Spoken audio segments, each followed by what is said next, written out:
একজন নারী বেপর্দায় চলে মানে শুধু নারীর দোষ না। একজন নারী বেপর্দায় চলার পিছনে হয় তার ভাইয়ের হাত, তার স্বামী, তার বাবা, সবাইকে দোষী হিসাবে গণ্য করতে হবে।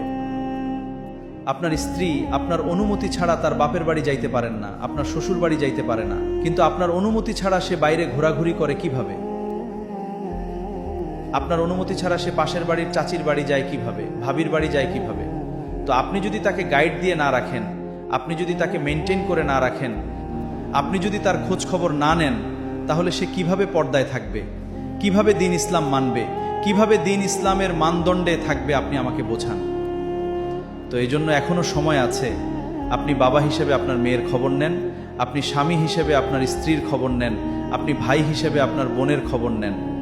যখন আপনি সব জায়গা থেকে, নিজ নিজ জায়গা থেকে, নিজ নিজ অবস্থান থেকে যখন আপনি তাদের খোঁজ খবর খেয়াল নিতে থাকবেন, তখন দেখবেন এই সমাজ এমনিতেই পরিবর্তন হবে, আমাদেরকে পরিবর্তন করা লাগবে না। যখন আমরা নিজে নিজেই পরিবর্তন হব, আমরা নিজেরাই পরিবর্তন করার চেষ্টা করব, তখন আর আমাদের বিকল্প কোনো রাস্তা আমাদেরকে খুঁজতে হবে না। এই জন্য নারীদেরকে পর্দায় রাখার চেষ্টা করেন।